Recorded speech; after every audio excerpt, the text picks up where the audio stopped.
Ceci est un livre audio autogénéré par Google. Livre Frankenstein ou le Prométhée moderne, volume 2, of 3. Par Mary Wollstonecraft Shelley. Chapitre 8.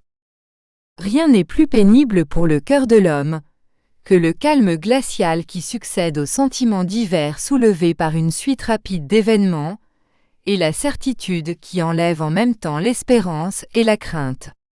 Justine n'était plus. Et moi je vivais. Le sang circulait librement dans mes veines, mais mon cœur était oppressé par le désespoir et le remords, dont rien ne pouvait me délivrer.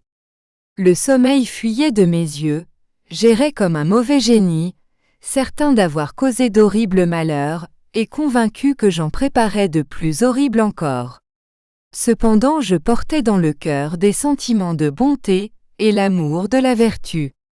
J'avais commencé la vie avec des intentions bienveillantes, et je désirais arriver au moment où je pourrais en faire preuve, et me rendre utile à mes semblables. Maintenant tout était changé. Au lieu de cette paix de conscience qui me permettait de jeter avec satisfaction les yeux sur le passé et qui donnait à mes espérances une force nouvelle, j'éprouvais le remords et le sentiment du crime, qui me livraient à des tourments affreux et difficiles à dépeindre. Cette situation d'esprit influa sur ma santé, dont le rétablissement était complet. Je fuyais la présence des hommes, j'étais tourmenté par la joie et le bonheur des autres, je ne trouvais de consolation que dans la solitude. Dans une solitude profonde, terrible, semblable à la mort. Mon père s'aperçut avec peine que mon caractère et mes habitudes étaient sensiblement changés. Il essaya de me prouver, par des raisonnements, combien j'avais tort de m'abandonner à un chagrin immodéré. « Pensez-vous, Victor, dit-il, que je ne souffre pas comme vous? Il est impossible d'aimer plus un enfant que je n'aimais votre frère. » Des larmes vinrent mouiller ses yeux. Mais n'est-il pas du devoir de ceux qui survivent de chercher à ne pas augmenter leur malheur en laissant paraître l'excès du chagrin? C'est aussi un devoir pour vous-même, car la douleur excessive éteint toutes les facultés, ou rend même incapable de remplir les devoirs journaliers, sans lesquels l'homme n'est pas propre à la société. Cet avis était bon, mais il n'était nullement applicable à ma position. J'aurais été le premier à cacher mon chagrin et à consoler mes amis, si le remords ne s'était mêlé à mes autres sentiments. Je ne pus alors répondre à mon père qu'avec un regard de désespoir, et depuis, je cherchais à me dérober à sa vue. Vers cette époque, à peu près, nous nous retirâmes à notre maison de Bellerive. Ce changement me fut particulièrement agréable. Notre résidence à Genève n'était pas sans inconvénients, car, les portes de la ville étant régulièrement fermées à 10 heures, il était impossible de rester plus tard sur le lac. J'étais libre alors. Souvent, dans la nuit, quand toute la famille reposait, je prenais une barque et passais plusieurs heures sur l'eau. Tantôt, en déployant les voiles, j'étais poussé par le vent. Tantôt, après avoir ramé jusqu'au milieu du lac, je laissais le bateau suivre son propre cours, en m'abandonnant à mes tristes réflexions. Souvent tout était tranquille autour de moi, seul, j'étais agité au milieu des scènes belles et majestueuses qui étaient sous mes yeux, et dont le silence n'était interrompu que par le cri des chauves-souris, ou le croassement des grenouilles voisines du rivage. Eh bien, souvent j'étais tenté de me plonger dans le lac silencieux, pour que les eaux m'engloutissent à jamais avec tous mes malheurs, mais j'étais retenu en pensant à la douleur de l'héroïque Élisabeth, que j'aimais tendrement et dont l'existence était attachée à la mienne. Je pensais aussi à mon père et aux frères qui me restaient. Les laisserais-je, par une lâche désertion, exposés, sans protection, à la méchanceté du démon que j'avais lancé au milieu d'eux? Dans ces moments, des larmes amères inondaient mon visage. Je désirais que la paix rentrât dans mon esprit, mais je ne la voulais que pour leur offrir des consolations et le bonheur. Vain désir, le remords m'ôtait toute espérance. J'avais causé des maux irréparables, et j'étais continuellement agité par la crainte que le monstre que j'avais créé ne commît quelque nouveau forfait. J'avais un pressentiment confus que tout n'était pas fini, et qu'il commettrait encore quelques crimes signalés, et dont l'énormité effacerait presque le souvenir du passé. J'avais toujours sujet de craindre, dès qu'une personne qui m'était chère restait en arrière. On ne peut se figurer l'horreur que m'inspirait ce démon. Si je pensais à lui, mes dents se serraient, mes yeux s'enflammaient, et je brûlais d'ôter cette vie que j'avais donnée avec tant d'imprudence. Si je pensais à ses crimes et à sa méchanceté, ma haine et ma vengeance passaient toutes les bornes de la modération. Je serais monté au sommet le plus élevé des Andes, si j'avais pu, de là, le précipiter à leurs pieds. Je désirais le revoir, afin de faire retomber ma colère sur sa tête, et de venger la mort de Guillaume et de Justine.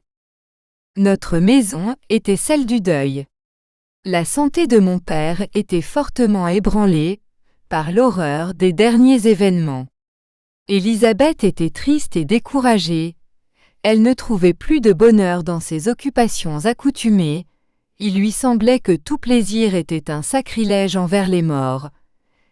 Elle pensait qu'une douleur éternelle et les larmes étaient le juste tribut qu'elle devait payer à l'innocence indignement sacrifiée. Ce n'était plus cette heureuse personne qui, quelques années auparavant, errait avec moi sur les bords du lac et parlait avec ravissement de notre avenir. Elle était devenue grave et parlait souvent de l'inconstance de la fortune et de l'instabilité de la vie humaine. En réfléchissant, mon cher cousin, disait-elle, à la mort malheureuse de Justine Moritz, je ne vois plus le monde et ses œuvres comme il me paraissait autrefois. Avant cette fin tragique, je ne voyais, dans les actions vicieuses et dans les injustices que je lisais dans les livres ou dont j'entendais le récit, que des contes d'autrefois ou des mots imaginaires. Du moins, ils étaient éloignés et plus familiers à la raison qu'à l'imagination, mais maintenant le malheur a pénétré parmi nous, et les hommes me paraissent comme autant de monstres altérés de sang. Il faut cependant que je sois injuste. Tout le monde a cru la pauvre fille coupable, et certes, si elle avait commis le crime qui l'a conduite à l'échafaud, elle serait la plus perverse des créatures humaines. Pour quelques bijoux, assassiner le fils de sa bienfaitrice et amie, enfant dont elle avait pris soin depuis sa naissance et qu'elle paraissait aimer comme le sien. Je ne donnerais mon consentement à la mort de personne, mais je n'aurais pas hésité à regarder un être semblable comme indigne de rester dans le sein de la société. Cependant, elle était innocente. Je sens qu'elle l'était. Vous partagez cette conviction, et votre opinion confirme la mienne. Hélas, Victor, quand le mensonge prend si bien l'air de la vérité, qui peut être assuré d'un bonheur certain? J'éprouve le même sentiment que si je marchais sur le bord d'un précipice, auprès duquel 1000 personnes seraient rassemblées et chercheraient à me pousser dans l'abîme. Guillaume et Justine ont été assassinés, et le meurtrier échappe. Il reste dans le monde, libre et peut-être respecté. Je serais condamné à mourir sur l'échafaud pour les mêmes crimes, que je ne voudrais pas changer de sort avec un être semblable. J'écoutais ce discours dans la plus extrême agitation. J'étais le véritable meurtrier, non par le fait, mais par les faits. Élisabeth remarqua facilement mon angoisse, prit ma main avec bonté, et me dit « Mon bien cher cousin, il faut vous calmer. Dieu sait combien j'ai été affectée de ces événements, mais je ne suis pas aussi malheureuse que vous. Il y a dans votre figure une expression de désespoir et quelquefois de vengeance qui me fait trembler. Soyez calme, mon cher Victor, je sacrifierai ma vie pour votre repos. Nous serons certainement heureux au sein de notre pays natal, et loin du monde, qui pourra troubler notre tranquillité. » En parlant ainsi, elle versait des larmes, et semblait se refuser aux consolations mêmes qu'elle me donnait, mais en même temps, elle sourit, afin d'écarter le sombre nuage qui m'entourait. Mon père, à qui l'expression des malheurs, empreinte sur mon visage, ne semblait que l'exagération de ce chagrin, que je devais naturellement éprouver, pensa qu'un amusement conforme à mon goût serait le meilleur moyen de me rendre cette tranquillité d'esprit dont je jouissais auparavant. C'est dans cette vue qu'il était venu à la campagne. Ce fut dans la même vue qu'il nous proposa de faire tous ensemble une excursion dans la vallée de Chamouni. Je l'avais déjà parcourue, mais Élisabeth et Ernest ne la connaissaient pas, et tous deux avaient souvent témoigné un vif désir de voir un endroit dont on leur avait dépeint les merveilles et la magnificence. Nous partîmes de Genève pour cette tournée vers le milieu du mois d'août, c'est-à-dire près de 2 mois après la mort de Justine. Le temps était singulièrement beau, et si mon chagrin eût été de nature à se dissiper par quelques distractions, l'excursion que nous avions entreprise aurait certainement eu le résultat que mon père se proposait. Je ne pus néanmoins m'empêcher d'être touché de la beauté de la scène. Elle me faisait quelquefois oublier mon chagrin, sans pouvoir l'effacer. Pendant le premier jour, nous voyageâmes en voiture. Le matin nous avions aperçu, de loin, les montagnes vers lesquelles nous nous avancions insensiblement. Nous vîmes le vallon à travers lequel nous montions, et qui était formé par la rivière d'Arve, dont nous suivions le cours, se refermer sur nous par degrés, et au coucher du soleil, nous nous trouvâmes entourés de tous côtés, d'immenses montagnes et de précipices.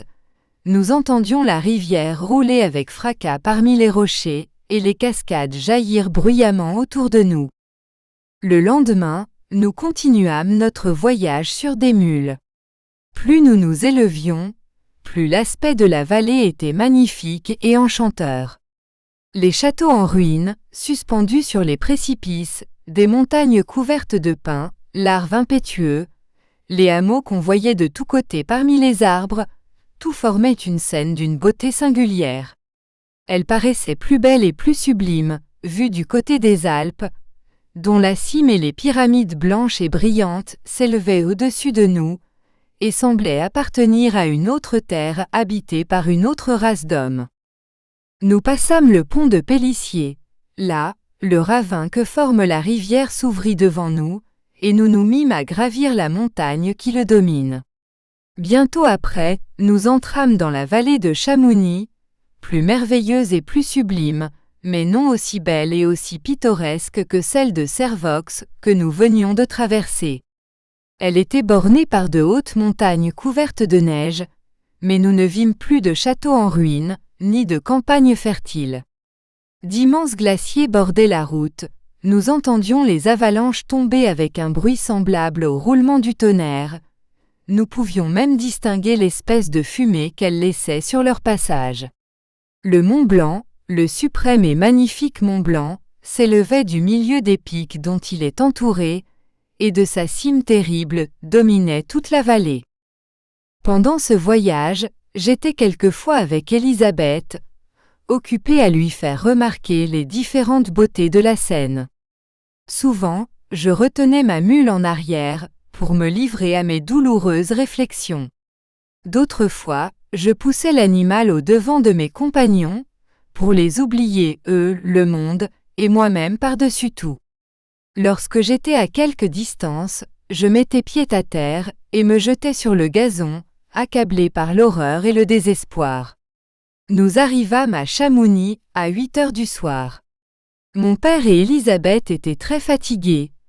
Ernest, qui nous accompagnait, était content et dispos. La seule chose qui le contraria dans son plaisir était le vent du sud et la pluie, dont ce vent semblait être le précurseur. Nous nous retirâmes de bonne heure dans nos appartements. Je ne sais si ma famille trouva le sommeil, du moins je ne dormis pas. Je restai plusieurs heures à ma fenêtre, à observer la pâle lueur qui éclairait le sommet du Mont Blanc, et à écouter le bruit de l'Arve qui coulait sous ma fenêtre. Fin du chapitre. Chapitre 9. Le lendemain, malgré les prédictions de nos guides, le temps fut beau, mais nuageux. La source de l'Arveyron fut le premier but de notre curiosité, puis, nous parcourûmes la vallée jusqu'au soir. Ces scènes sublimes et magnifiques étaient la... Nous espérons que vous avez apprécié cet aperçu. Pour continuer à écouter ce livre audio sur Google Play Livres, utilisez le lien dans la description de la vidéo.